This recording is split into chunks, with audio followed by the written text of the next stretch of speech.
Alex Reed wiped sweat from his forehead as he finished his morning run around the Academy's gravity ring. The artificial gravity here felt heavier than Earth's, making every step a challenge. He had been at the Galactic Military Academy for 3 months now, and his body still struggled to adapt to the different atmospheric pressure and gravity, settings that changed daily to accommodate various alien species.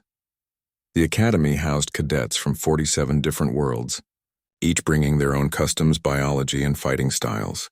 Alex was one of only 12 humans in a class of 200, making his species a rare sight in the corridors. Most days he felt like an exotic animal in a zoo, with alien cadets staring at his pale skin and strange hair that grew from his head, instead of emerging from pores like the Trilaxians. He walked toward the main training facility, passing groups of cadets from different worlds. The Halorians floated 6 inches off the ground, their crystalline bodies catching the artificial sunlight.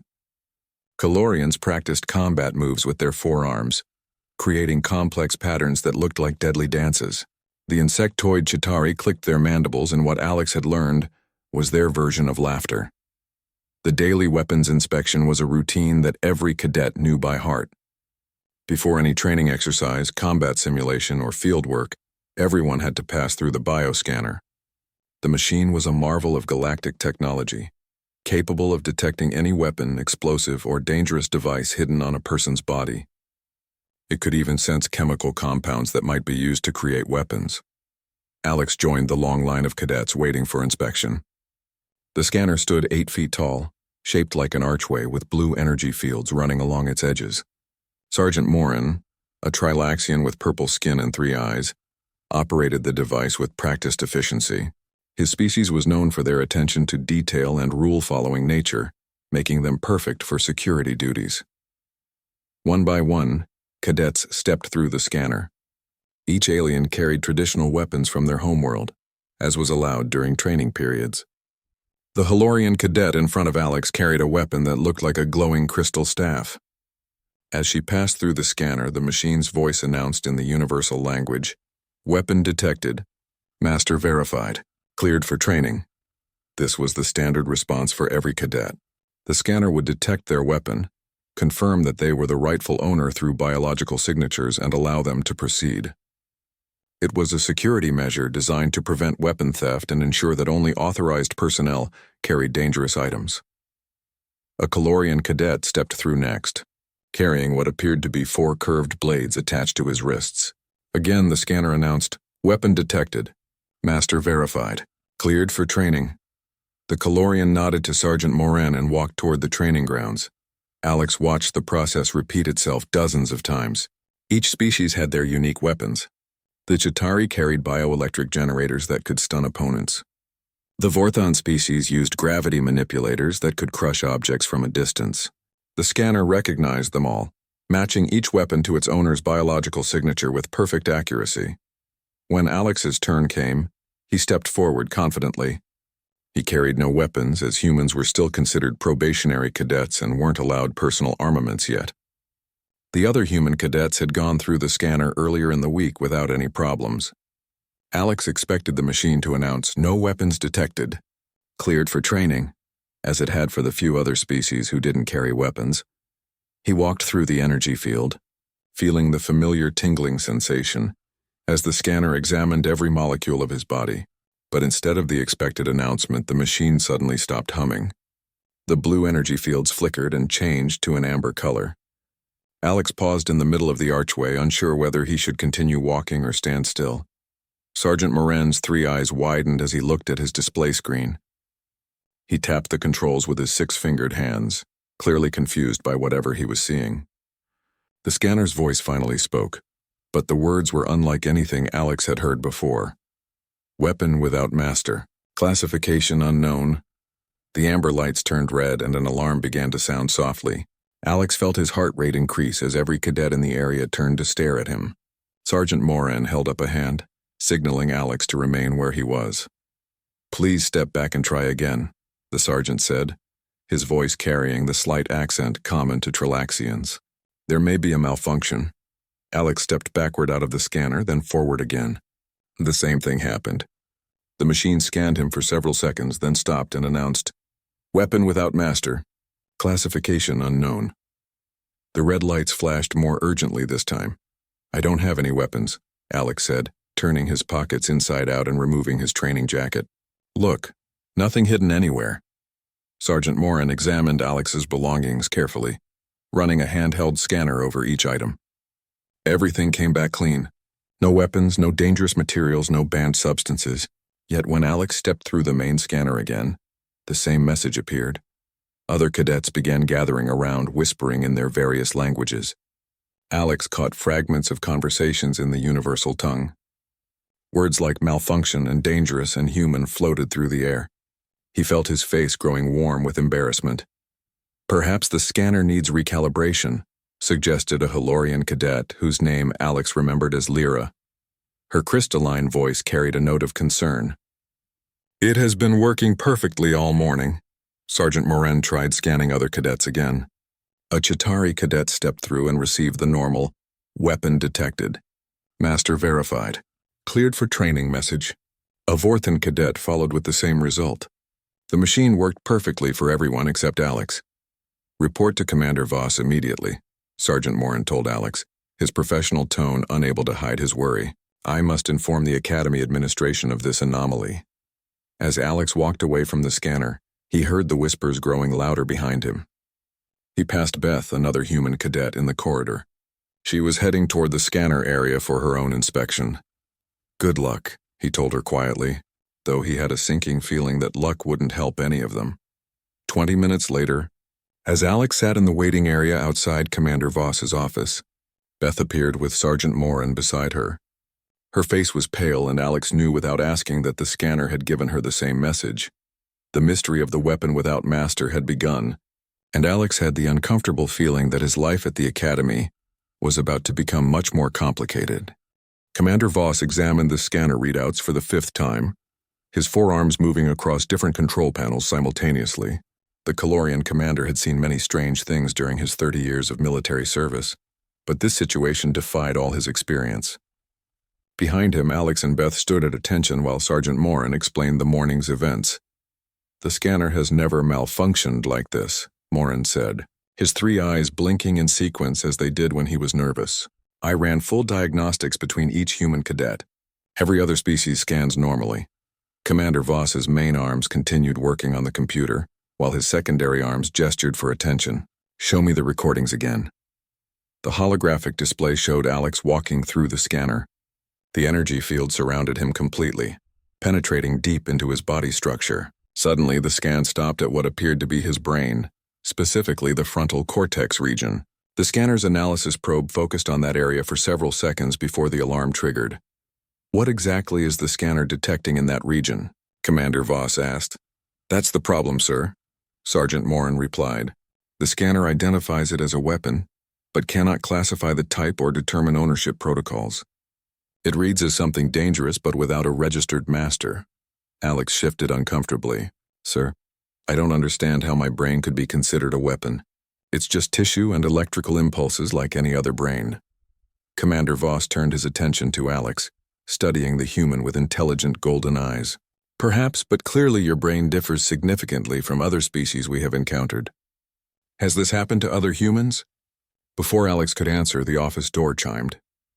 Ryan and Cora, the remaining human cadets scheduled for morning inspection, entered with another Trilaxian instructor. Both humans looked shaken. Same result, the instructor reported. All humans trigger the weapon detection protocol. Commander Voss stood to his full 8-foot height, his forearms crossed in a gesture that Alex had learned indicated deep thought. This cannot be coincidence. We have scanned thousands of cadets from dozens of species over the years. Never has the scanner produced this type of error. Beth raised her hand tentatively. Sir, what if it's not an error? What if the scanner is working correctly and detecting something we don't understand? The commander's eyes fixed on her with new interest. Explain your reasoning, Cadet. The scanner is designed to detect dangerous items and match them to authorized users, Beth continued. What if human brains have some quality that registers as dangerous, but because it's biological rather than manufactured, there's no ownership record in the system? Sergeant Morin's skin color shifted from purple to a darker shade indicating stress. Are you suggesting that humans are naturally dangerous? That their brains are weapons? I'm not suggesting anything, Beth replied quickly. I'm just trying to understand why the scanner behaves this way only with our species. Commander Voss activated his communication system. Dr. Nira, please report to my office immediately. Bring your xenobiology equipment. He closed the channel and faced the humans again. Dr. Nira is our chief xenobiologist. If there is something unique about human brain structure, she will find it. While they waited, Commander Voss pulled up files on human physiology from the Academy database. The information was limited, as humans were a recently discovered species with only basic biological data available. Most of the records focused on their unusual adaptability and problem-solving capabilities. Your species shows remarkable versatility, the commander noted, reading from the files. Humans can survive in a wider range of environments than most spacefaring races. Your problem-solving scores in Academy entrance exams exceeded expectations. These traits suggest advanced cognitive development. Alex wondered if advanced thinking could somehow register as dangerous to the scanner. Sir, could intelligence itself be seen as a threat by the scanning system? Before Commander Voss could respond, Dr. Nira entered the office. The Halorian scientist's crystalline body refracted light in rainbow patterns as she moved. She carried several scanning devices that looked far more sophisticated than the standard security scanner. I understand we have an unusual scanning anomaly, she said, her voice creating harmonic tones that sounded like music. May I examine the subjects? Commander Voss explained the situation while Dr. Nira set up her equipment. Her scanners projected detailed three-dimensional images of human brain structure, showing neural pathways and electrical activity in real time. Fascinating, Dr. Nira murmured as she studied the readings. The human brain structure shows several unique characteristics compared to other known species. She pointed to specific areas in the holographic brain images. Most galactic species have developed neural inhibitors in these regions. These biological safety mechanisms prevent excessive aggression and limit violent tendencies. They evolved as protection against self-destruction during early civilization development. Alex felt a chill run down his spine. Are you saying we don't have those inhibitors? Not only do you lack them, Dr. Nira continued, but these areas of your brain are actually enhanced.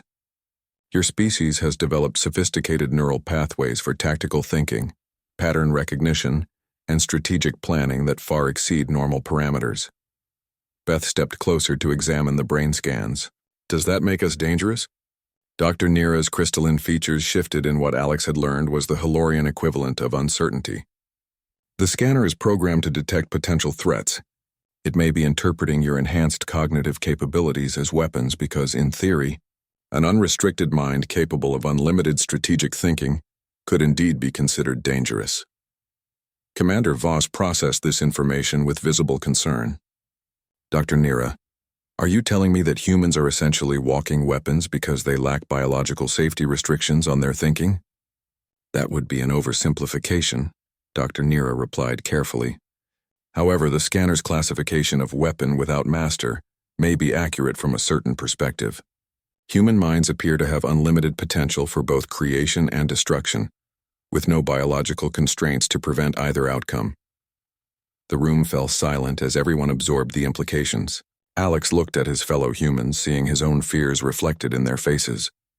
They had come to the Academy to learn and serve, only to discover that their very nature might make them unwelcome among the galactic community. Sergeant Moran was the first to speak. What do we do with this information? How do we proceed with human training if they cannot pass basic security screening? Commander Voss moved to his desk, his forearms working rapidly across multiple control surfaces. I must report this to the Academy Board and the Galactic Council. This situation requires careful consideration at the highest levels.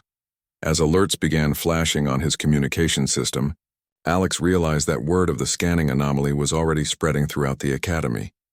Soon every cadet and instructor would know that humans had failed security screening in a way that suggested they were inherently dangerous. The mystery had deepened into something far more serious than a simple technical malfunction. The question was no longer why the scanner stopped on humans, but what the galactic community would do with the knowledge that humanity might be a species of natural weapons. 3 days had passed since the scanning incident, and the Academy felt like a different place. Alex noticed how conversations stopped when humans entered a room. how alien cadets moved to different tables in the dining hall, how training partners suddenly became unavailable.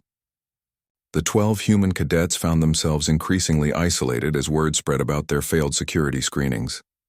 Dr. Nira had established a temporary research laboratory in the Academy's medical wing, where she worked around the clock with a team of specialists who had arrived from various worlds.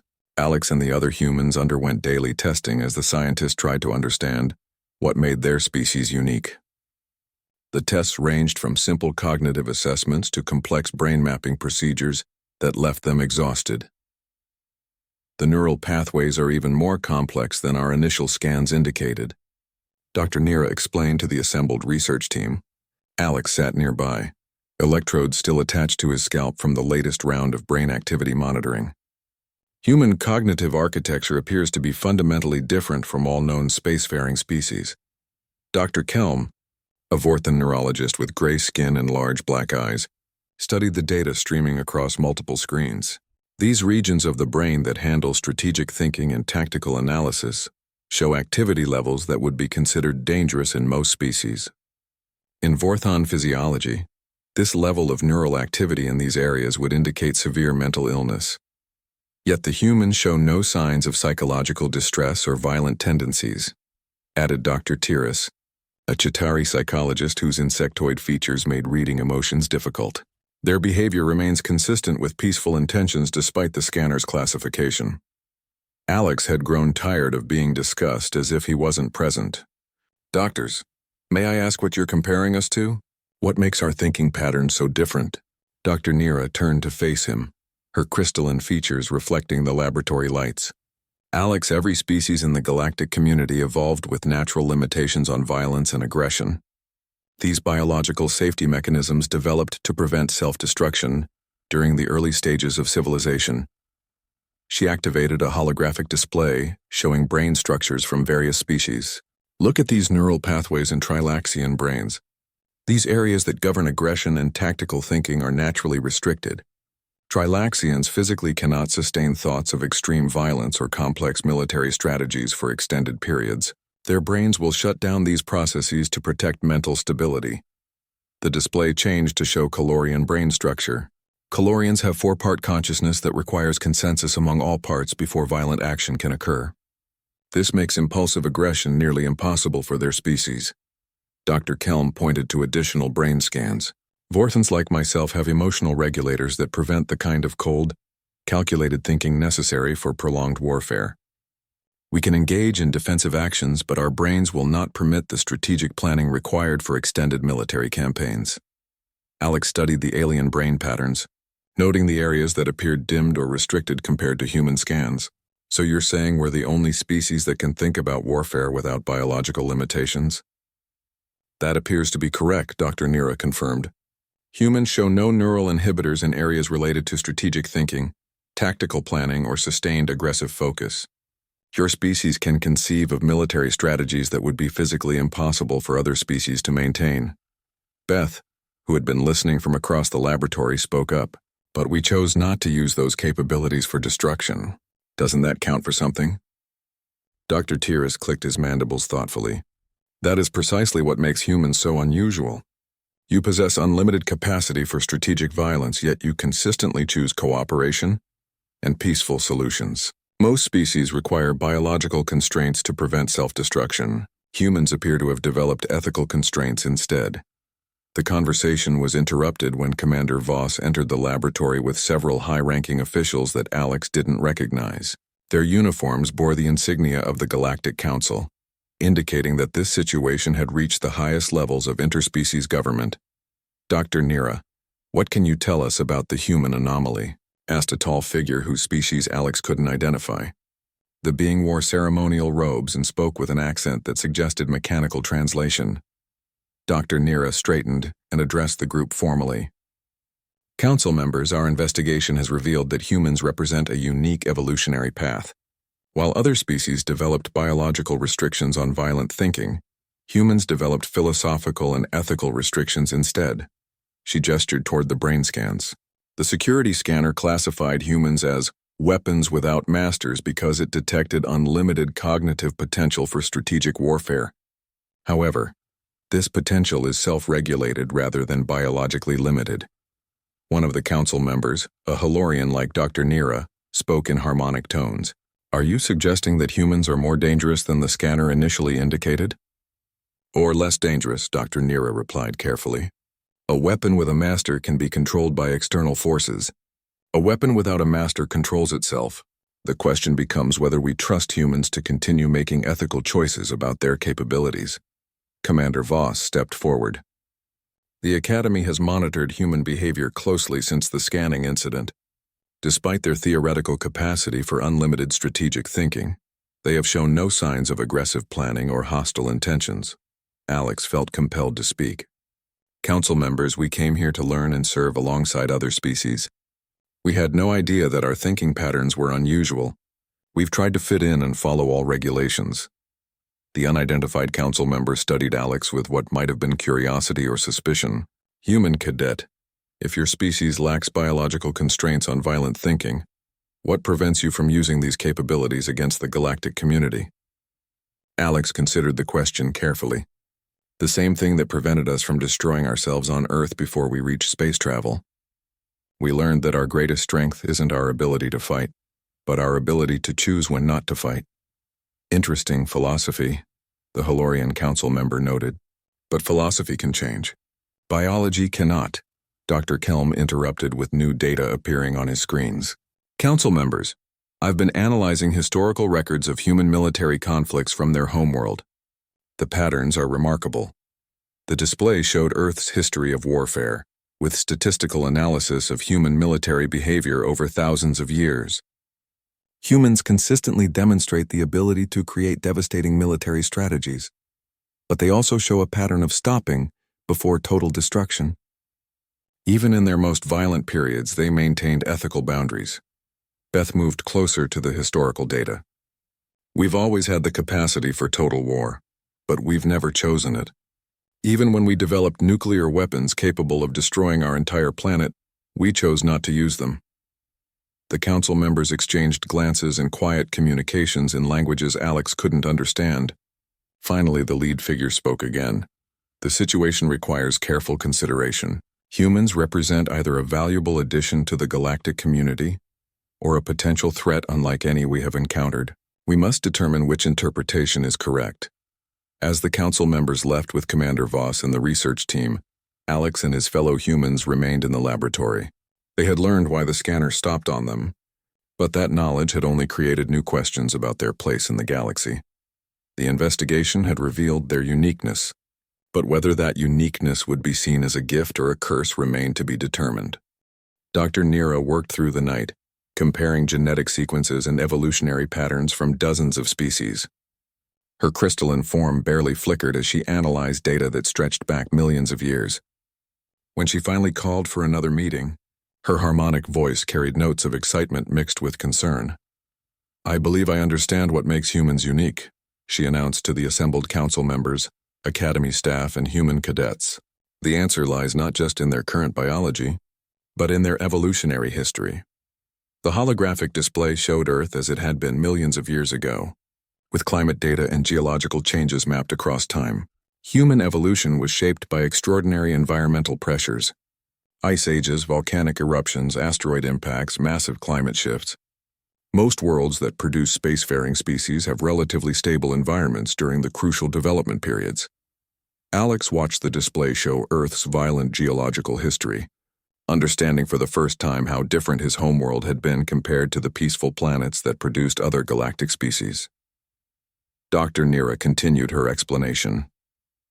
These constant environmental threats created selection pressure for adaptability and strategic thinking. Humans had to develop the ability to plan for unknown dangers, to think several steps ahead of rapidly changing conditions. This required mental flexibility that other species never needed. Commander Voss studied the evolutionary timeline with his forearms positioned in concentration. You're suggesting that humans evolved to be strategists because their planet tried to kill them regularly? More than that, Dr. Nira replied. They also had to compete with other human groups for limited resources during these crisis periods. While most species developed cooperation as their primary survival strategy, humans had to master both cooperation and conflict. They needed to work together against environmental threats while competing with each other for resources. The Chitauri Council member Dr. Tiras clicked his mandibles rapidly. This explains the lack of biological inhibitors against strategic violence. Humans needed the ability to fight for survival, so they couldn't afford mental limitations on tactical thinking. Beth raised her hand hesitantly. Dr. Nira, are you saying we're naturally more violent than other species? Not violent, Dr. Nira corrected. Strategically capable. There is a significant difference. Violence implies uncontrolled aggression. What humans possess is controlled tactical thinking that can be applied to any situation, including peaceful ones. She changed the display to show human achievements in art, science, and exploration. The same mental processes that allowed humans to survive environmental disasters and resource competition also enabled them to solve complex problems, create sophisticated art, and develop advanced technology. Strategic thinking is not inherently violent. The lead council member leaned forward with interest. Dr. Nira, you mentioned that humans mastered both cooperation and conflict. How does this differ from other species? Most galactic species evolved primarily cooperative survival strategies, Dr. Nira explained. They developed biological mechanisms that promote group harmony and prevent internal conflict. These mechanisms work well in stable environments with abundant resources. The display showed various alien homeworlds, all demonstrating remarkably stable conditions compared to Earth. Trilaxians evolved on a world with consistent climate and evenly distributed resources. Competition for survival was minimal, so they developed biological inhibitors against aggressive thinking. Colorians had similar evolutionary pressures, leading to their multi-part consciousness that requires consensus for any significant action. Alex began to understand the implications. So when other species encounter resource scarcity or environmental threats, they can't adapt quickly because their biology prevents the kind of strategic thinking necessary for rapid change. Exactly, Dr. Nira confirmed. This is why the scanner classifies humans as weapons. Your minds can adapt to any situation, conceive strategies that other species cannot imagine, and maintain focus on complex plans that would overwhelm alien neural systems. Dr. Kelm pulled up combat simulation data from the Academy's training programs. This explains human performance in our tactical exercises. We initially attributed their success to beginner's luck or different perspectives. Now we realize they are operating with cognitive capabilities that exceed our biological limitations. Ryan, who had been quiet throughout the presentation, spoke up with obvious concern. Does this mean other species see us as a threat? Are we too dangerous to be part of the galactic community? The question hung in the air as council members exchanged glances. The Halorian representative spoke first, her harmonic tones careful and measured. The concern is not what humans are, but what they might become. A species with unlimited strategic potential could eventually dominate or eliminate other species if they chose to do so. Commander Voss stood and faced the humans directly. The Academy has observed your behavior for months. You have shown no signs of aggressive intentions toward other species. However, individual behavior does not predict species-wide tendencies over time. Alex felt the weight of representing his entire species. Sir, humans have had these capabilities for thousands of years. We've had opportunities to destroy ourselves and others, but we've consistently chosen cooperation over destruction. Doesn't our history demonstrate our intentions? History on a single world is different from interaction with multiple alien species, the lead council member replied. The dynamics change when resources, territory, and survival become interspecies issues rather than internal human matters. Dr. Nira interjected with additional data. Council members, I would like to point out that humans seeking Academy admission chose to apply for positions where they would protect and serve alongside alien species. They could have remained on Earth or pursued purely human interests, but they actively sought integration with the galactic community. Cora stepped forward, her voice steady despite the tension in the room. We came here because we want to learn from other species and contribute to something larger than ourselves. We're not interested in domination or conflict. We want to prove that strategic thinking can be used for protection and cooperation. The council members moved into a huddle, speaking in low tones and multiple languages. Alex could hear fragments of discussion about risk assessment, species integration protocols, and security concerns. The future of human participation in galactic society was being decided in whispered conversations. When the council members returned to their positions, the lead representative spoke with formal authority. The Galactic Council recognizes that humans represent a unique evolutionary development. Your species possesses cognitive capabilities that exceed established parameters for safe species integration. Alex felt his heart sink, but the representative continued. However, we also recognize that these capabilities are voluntarily controlled rather than biologically limited.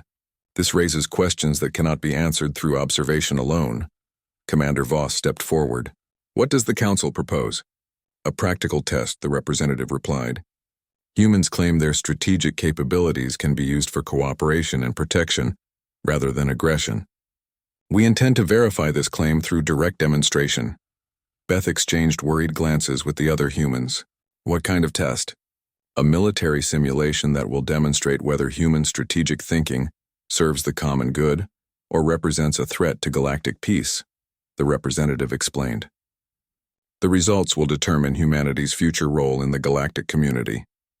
As the meeting ended and plans began for the test that would determine their fate, Alex realized that being classified as a weapon without master was only the beginning of their challenges.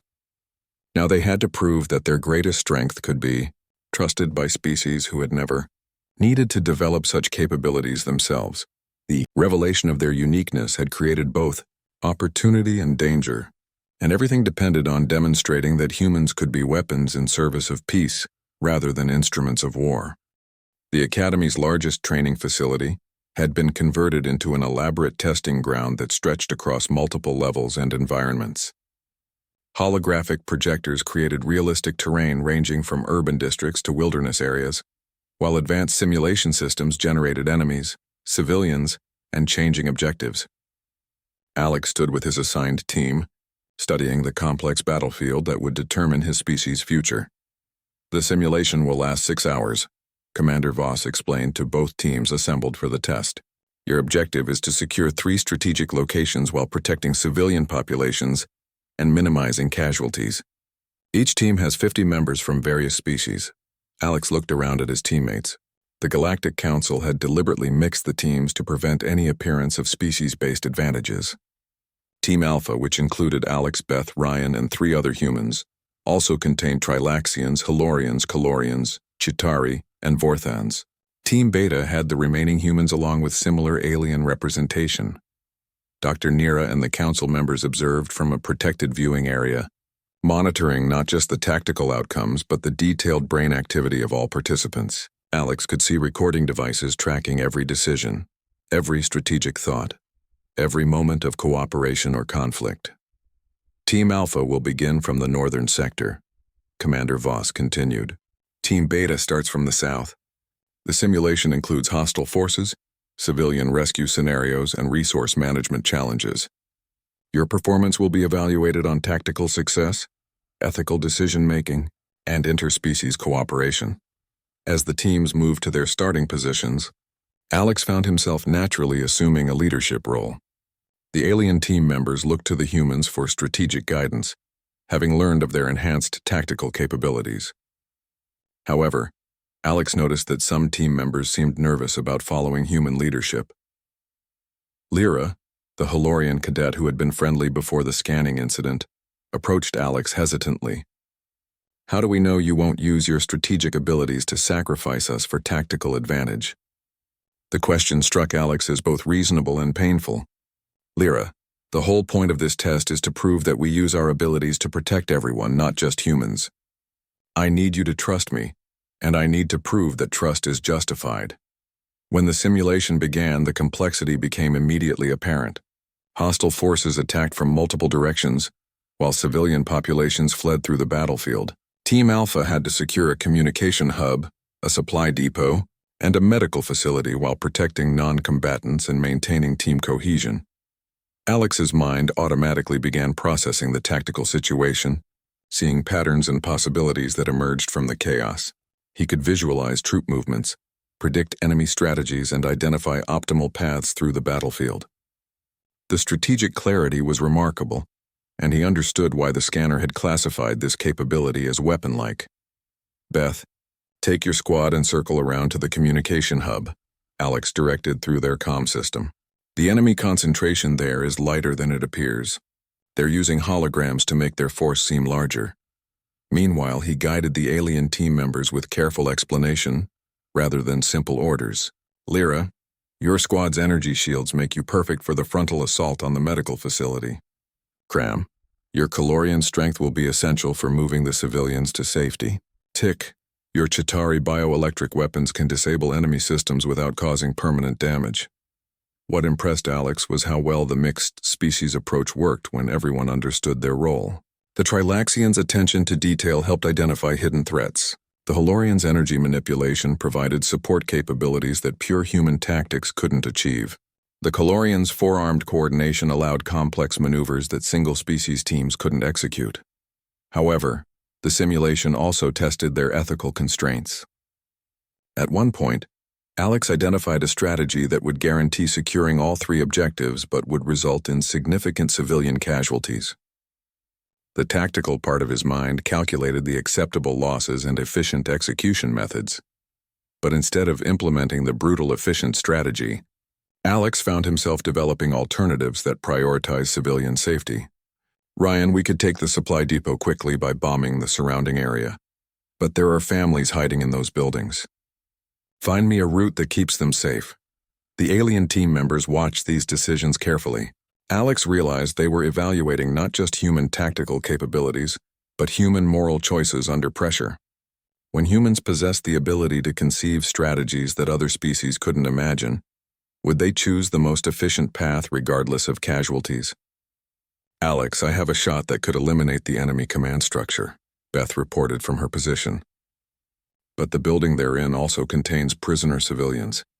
I can wait for them to move, but that gives them time to reinforce their position. Alex felt the weight of the decision. The tactically optimal choice was obvious, but the ethically correct choice was equally clear. Wait for them to move. We don't sacrifice civilians for tactical advantage.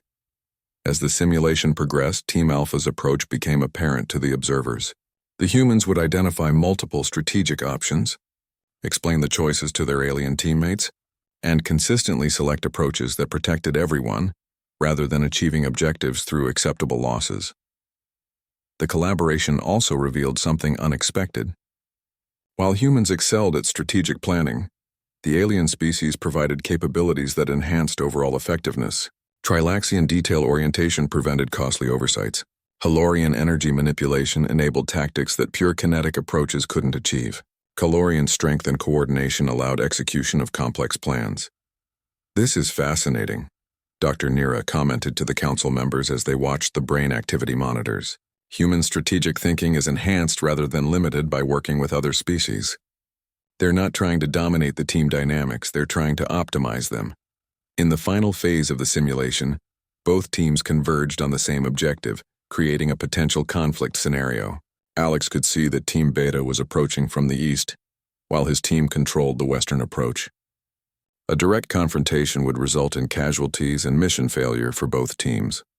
Alex opened a communication channel to the other team's human leaders. We're both going for the same objective. Competition helps nobody here. What if we coordinate instead of compete? The response came from Cora, leading Team Beta. I was hoping you'd say that. My team has the eastern route secured, but we're facing heavy resistance from the north. Can you provide covering fire while we extract the remaining civilians? The final hour of the simulation became a demonstration of inter-team cooperation, as both groups worked together to complete all objectives while maintaining zero civilian casualties. The humans coordinated overall strategy, while alien specialists handled tactics suited to their capabilities. When the simulation ended, both teams had achieved complete success through cooperation rather than competition. The council members reviewed not just the tactical outcomes, but the detailed records of every decision point where humans had chosen ethical approaches over efficient ones. Commander Voss addressed both teams as they gathered for debriefing. Your performance exceeded all expectations. However, the real test was not tactical success, but the demonstration of how enhanced strategic capabilities are used when faced with difficult choices. Alex looked around at his teammates, both human and alien, who had worked together to achieve something that would have been impossible for any single species. Sir, we learned that our strategic thinking is most effective when it serves everyone, not just humans. Working with other species didn't limit our capabilities, it enhanced them. The lead council member stepped forward, having observed the entire simulation. The test results will require careful analysis, but preliminary observations suggest that human strategic capabilities, when combined with ethical constraints and interspecies cooperation, represent enhancement rather than threat to galactic security. As teams dispersed and equipment was secured, Alex realized that the test had revealed something important, not just about humans, but about the entire galactic community. Different species brought different strengths, and those differences became advantages when combined rather than barriers when isolated.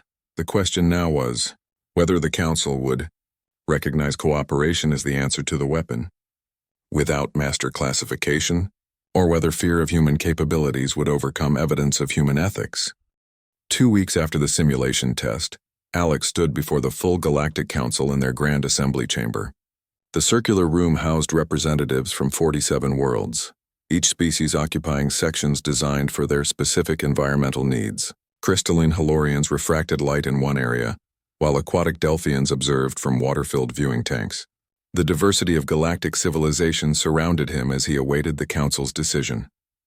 Dr. Nira had spent those 2 weeks analyzing every aspect of the simulation, from tactical decisions to brain activity patterns to interspecies cooperation metrics.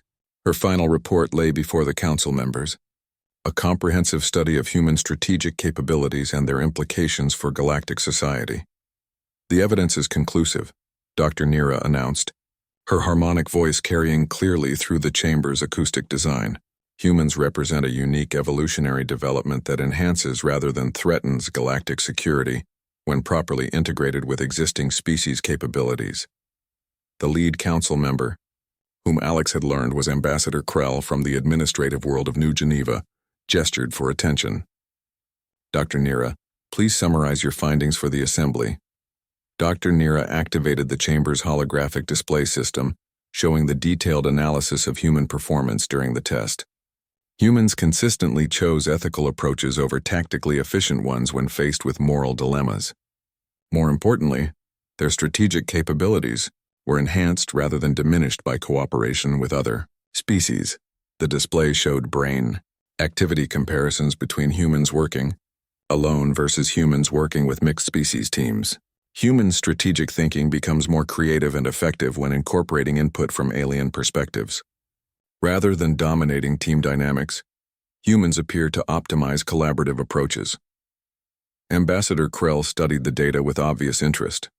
Dr. Nira, this suggests that human strategic capabilities serve as force multipliers for existing galactic military doctrine, rather than replacements for it. Precisely, Dr. Nira confirmed. The simulation demonstrated that human tactical planning, combined with alien specialized capabilities, produces outcomes superior to either approach alone. Humans provide strategic vision while other species provide tactical execution suited to their unique abilities. A Tralaxian representative raised a concern that Alex had been expecting. Dr. Nira, your analysis focuses on current human behavior. How can we be certain that humans will maintain ethical constraints as their population grows and their strategic capabilities develop further? Dr. Nira changed the display to show historical analysis of human civilization. Ambassador Morel, human history demonstrates consistent ethical evolution despite increasing strategic capability. As humans developed more powerful weapons and tactical systems, they also developed stronger ethical frameworks to control their use. The historical timeline showed human progression from primitive warfare through nuclear weapons to space travel, with corresponding development of international law, ethical codes, and cooperative agreements. Humans appear to instinctively recognize that unchecked strategic capability leads to self-destruction, so they voluntarily impose limitations on their own power. Beth, who had been selected to speak for the human cadets, stood when recognized by the assembly. Ambassadors, we understand your concerns about our species' capabilities, but we want to serve alongside other species, not above them.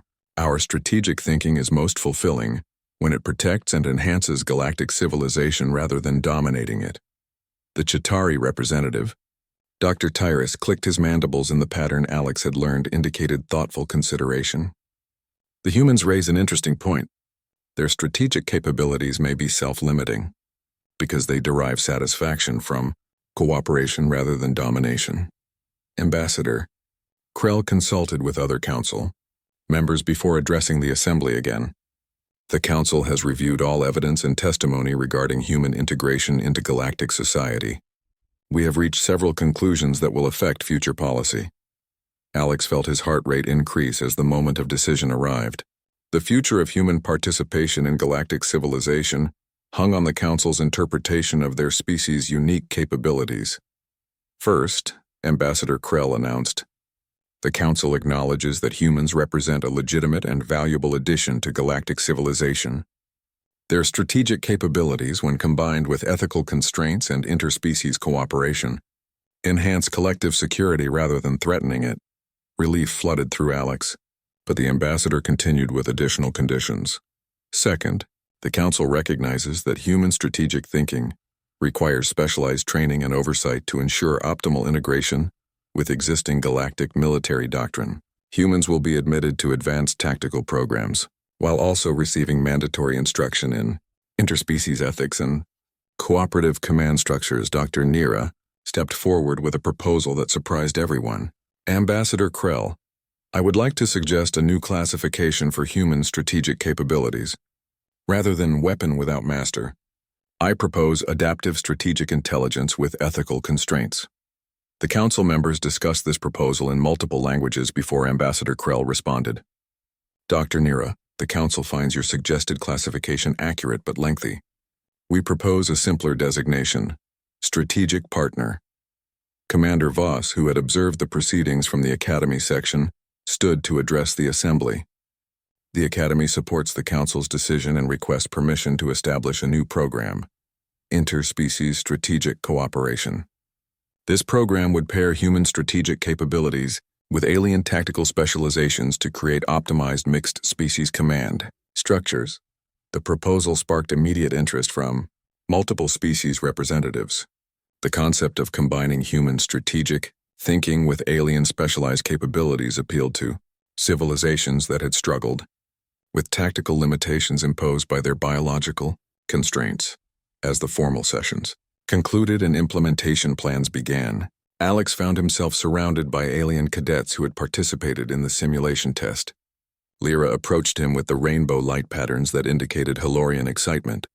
"Alex, the Halorian Defense Council wants to know if humans would be interested in joint strategic planning for our outer colony protection. Your tactical approaches during the simulation showed possibilities we had never considered." Similar requests came from other species representatives. Rather than fearing human strategic capabilities, they were eager to incorporate those capabilities into their own defensive planning. The weapon without master had become a resource to be shared rather than a threat to be contained. 6 months later, Alex stood in the same scanner that had started the entire controversy. The security device had been reprogrammed with new classification protocols based on the Council's decisions. As he stepped through the energy field, the scanner's voice announced its findings. Strategic partner detected.